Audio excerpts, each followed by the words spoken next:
Hi there, thank you so much for clicking the thumbnail and being interested in my work. In this video I share with you my techniques and tips on how I achieve the background and the rich colours and details in this portrait of my nephew Russell. Be sure to watch it right through till the end, because here and there I'll be slowing things down in real time so you can take a closer look. So let's dive in and take a look.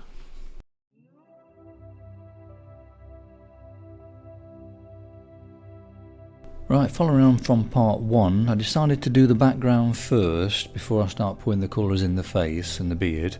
So I selected a few greys from the Carbothello range. Yellow ochre brown, a couple of blues and a red to start with to mix with the greys. My approach first was to put the greys down and then glaze over the top then and mix in with the primary colours. Just speeding this section up a little, I'm just using the 708 which I use for the outline, grey pencil from Carbothello, drawing in with that, and then using different greys, and then just glazing over them with blue and orange. So I tried that to see, because complementary colours, it will create subtle shadows, so I tried that for a bit. It's like a play to start with, you're just playing with it to see what works. I decided to try these pencils using the lemon yellow and that warm blue there, and that seemed to work better. Still using the grey. What I used the grey and the white with was to actually make the actual value, so you're trying to create the right value, and then once you got the value more or less, then you can just glaze over then with these different subtleties with the blues, the yellows and the reds and so on. Just slowing it down to real time now, just to show you how I'm creating the texture of this. Just using the white to get that texture first, and just glazing over it in this instance with yellow ochre, and then a bit of red to warm it up a little bit, and then just keep working on that sort of value with the grey, and then just keep repeating the process of just, you know, getting that texture down, and then just keep glazing over with these different shades, and then it creates a very subtle blend of natural colour tints. Now sometimes I'll use a white, or sometimes I use a light grey, just to get the highlights in there. It's just a case of playing to see what works, and then this is how I'm glazing here, just showing you here in real time, just going through over with the blue and then the yellow to create like a greeny tinge. And I'm mixing that red and brown, and blue and brown make natural shadows as well, so that's really a good combination. Now here's the colours I'm using for this top, two different reds and the two different brand names of black. The one's more sort of deeper, the Caran Dash one is a deeper black, but mainly using the Carbothellos to start with, but just mixing in the cold red and then the warm red together, which creates the correct shade then. Adding a little bit of white for the highlight, and then just glaze over again with a warmer red, and then a little bit of cold red on top, and it seemed to have done the trick. For the subtle shadows in the red, I've used a dark green and red and putting that up against the actual shadow so it subtly blends in. Now for a little bit of a beard, see, I'm trying to get those darker areas in first, then it makes it easier then to judge the values for the skin tone.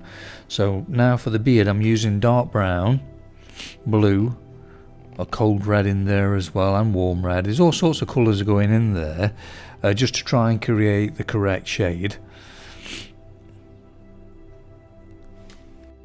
Just slowing it down to real time, just to show you how I'm drawing it out now with the white, and then I'll just glaze over the top. So you just, you know, redefining what you've already done in the underdrawing, and then just keep going against it with black, and then glaze over with the subtle browns and blues, and just keep working on it until it develops. Really, it's just a case of keep persevering, that's the key, and it will develop eventually. If you enjoy this video, why not subscribe? It's absolutely free, and then you're sure not to miss any of my future videos. Now what I'm doing as well is squinting my eyes to see the values, and then open my eyes to see the colour. So I'm flipping from one to the other, and just being aware of the whole image. I'm keeping the reference image small enough so I can see the whole of it, so I can get the overall feel. But the side of that on my computer, I've actually opened up another file, exactly the same, but just blown it up bigger so I can see it for the details. So it's like just being there, just so you know what sort of details there, but then just go back to the smaller image and just be a suggestive rather than too detailed. Now I've got the darkest values done. Now it's time to do the flesh tone. Now it gives me an idea of what to do. I'm using the green here with the red and yellow ochre. Now if you haven't got the Caran pencils, just press on more and put more pigment down. That'll create more sort of richness, because this is a rich colour stage. Now I'm using these Caran rich colours. They're very rich in pigment. I really like Caran for this. You don't have to put too much pressure on to get that sort of pigment down as well. So I'm using the cold red and the warm red together with the dark green, just to get that shadow I'm looking for. If you're new to me videos, I use green to desaturate a red. It's complementary colour, so if you use a complementary colour, whatever colour you're using, it creates a natural shadow, so that's why I'm using the green here. Now if you can't get it dark enough, I tend to use brown and blue with that, which you'll see me do later in this video. Now it's a great combination, the warm red, which is vermilion in this case, and yellow ochre in the Caran range.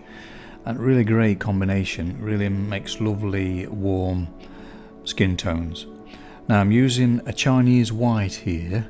It's like a warm white, it's got a touch of yellow in it, and it really does suit the skin tone. I'm just doing very small circles, getting that texture, then I'll just keep glazing over, then small circles again, glaze over, small circles, glaze over, until you get the desired effect. Now because it's warmer skin tone, I'm using olive green here to mix in with the red, which seems to suit it better. You have to keep trying these different temperatures of the colours just to see what works best. It's just trial and error really, just got to keep persevering and playing really. Every stage is like a play. First of all, when you start doing the rich stage, it's all like a blocking. It's not details, it's just getting that sort of value right and the chroma right. And once you're happy with the chroma and the value, then you can start putting the details in. Now there's a reflective light of blue into the skin on the shadows here, so I'm using ultramarine blue light and dark in some places just to reflect that. So it's like using primary colours really. You've got your yellow ochre as your yellow, your vermilion red as the red obviously, and the blue as ultramarine blue. And with those three colours they make really nice skin tones. And then I use olive green, which is a secondary colour, a complementary colour of red. I use that to subtle and desaturate. What I tend to do is work on the brightest areas of the skin and the dark areas at the same time, so you get a sort of happy medium then, and sort of get an idea of how it feels. So I'm going into the shadow, then going into light, and getting that sort of relationship right, and then work from that. Now with a lot of warm light on this portrait, the shadows tend to be cooler. Now the reference image you're seeing on screen here is on the computer, so it is oversaturated and the contrast is too dark. It's just how it's filmed, but in real life, if I were doing that from life, the shadows are never that dark anyway. They're always more interesting shadows, there's more light and reflected light. So when you do things from life, you tend to remember how things look and how they are, and so you can adjust photographs accordingly.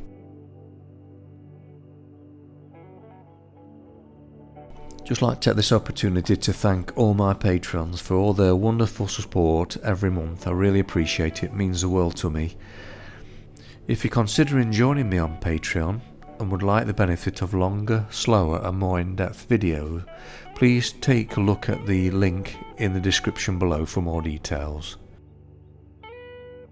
Now with the reflective light on this part of the portrait, I'm using the white to sort of get that feel of it, then just glaze over the top, and then just using brown to get that sort of very sort of fine hair, because it's actually been graded at the side there.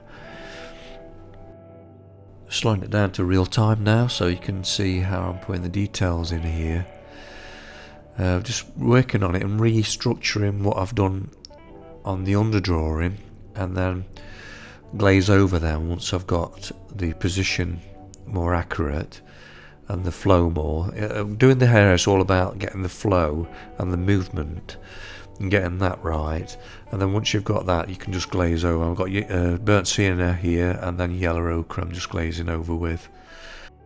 Now revisiting the reflected light, putting a bit more in there, and then starting to put a bit more black in there now as well in the hair to get that contrast, because it's the contrast that gives it that realism.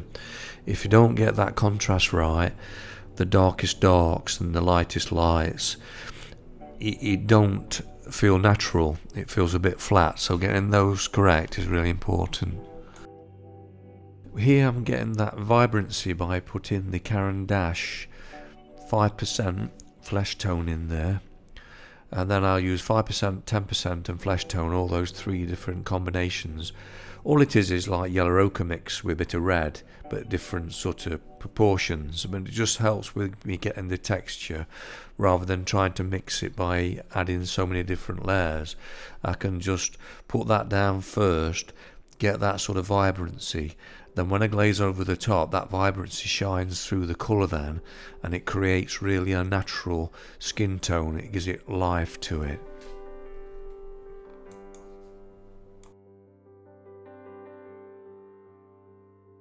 If you're enjoying this video, why not give it a like and share it with your friends? It would mean so much to me, as this will help the channel to grow.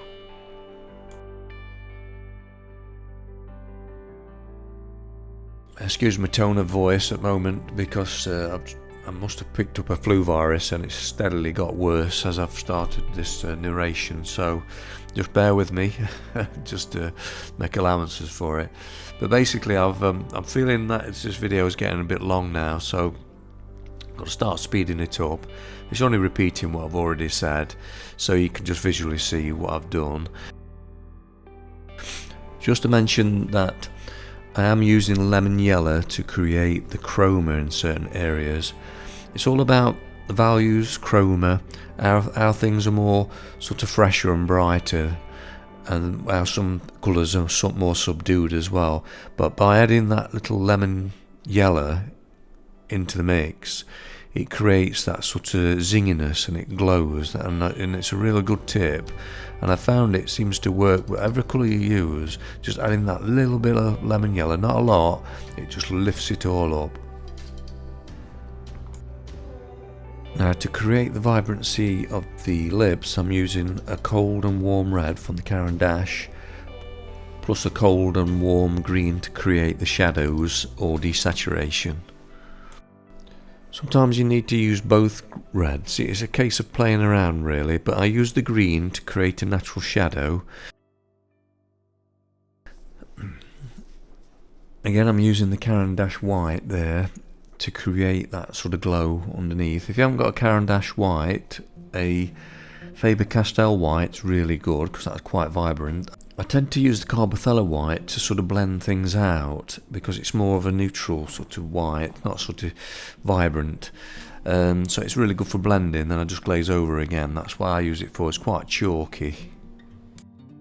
Now I'm just going to rush through this because it's the same procedure as what I've done with the hair. You know, you're just putting the white down, glaze over, white down, glaze over, getting the structure correct, and just correcting it all the time. And just being aware of the whole thing, so you're really connecting to the energy and the feeling of the character of the person. So even though you're just doing the beard, you're actually feeling the movement of that beard, the texture of it, and trying to create that. By feeling it, it sort of flows through you and out your hands, you see. So it's best to really be conscious of what you're drawing, but as a whole, so it feels whole then when you've finished it.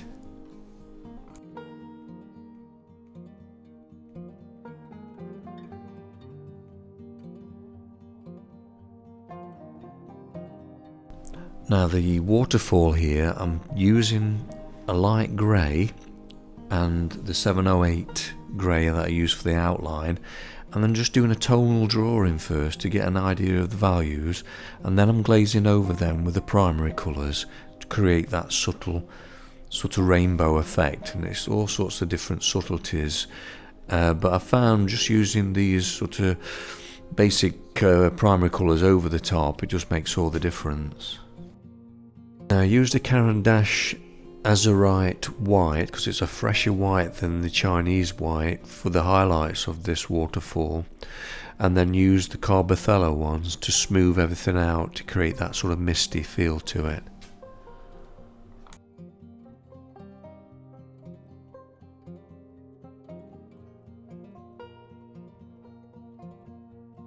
Now I'm using the same procedure for the rock formation in front of the waterfall here, using the 708 Carbothello grey and white to create like a tonal drawing. Then once I'm happy with the actual tonal value of it, I'm going over them with brown, cold red, green and blues and lemon yellows and all sorts of different colours. But the thing is with grey tone, it don't muddy the colour up when you actually add colours on top. So it's really good to do if if you've got something complicated, just doing it in grey first and then just going over with colour, you can't go wrong. Just quickly going through this again for you on this top. I'm using the black, the Carbothello black, and then mixing the two reds together, the cold red and the warm red together. Then using dark green in certain areas as well to get the subtle shadows. Now all the picture is more or less complete. It gives me time now to get the details correct in the beard and in the face, because I've got the values and everything now I can sort of connect to and be one with. So I'm basically going over the beard, putting sort of the freshness again in there, and then just glazing over them with the burnt sienna and brown. So putting the little highlights and little whiffs here and there, putting lemon yellow in just to sort of create chroma in places, basically, and just feeling the whole thing, just letting go, let go of the mind, open the heart, and just feel the energy flow through you. Now what I do at this stage is look in the mirror a lot at a reflection, so you see it at a different angle. It brings out what needs to be done.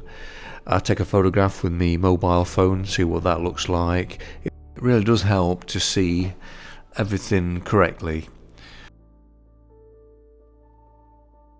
This is a great tool to have in your toolbox. It's a colour shaper. It's ideal for really subtle details, just to sort of soften up the edges, because all the details is about getting the edges right, the value and the chroma. So just softening these edges makes a difference, and that's a great tool for it. Right, so now it's time to put the subtleties in the eyes there, just softening things up. It's all about getting the edges correct. You don't want any sharp edges. I do like to put special attention on the eyes, because obviously the eyes are the mirror of the soul. You've heard that expression before, and it is true. There's a lot of feeling and emotion in the eyes. So what I tend to do is open the heart, let go of the mind, really focus on how it feels. And yeah, I've got to be careful not to put too much details in. It's still got to be subtle and expressive. Just making sure the white of the eyes is fresh as well. I had to change it slightly to what the photograph was, because it looked a bit red and pink on the actual photograph reference. So I've made it more realistic to what I know what eyes look like, using the orange and the blue, and put a little bit of red in there just to create a little bit of a purpley colour as well. So it's a case of experience. You can change these things up just to make it look a bit more realistic to what the reference image is. Thank you so much for watching the video right till the end. Here's the finished painting at the correct angle rather than being in perspective on the easel. If you're interested in seeing more of my work, please check out these links here.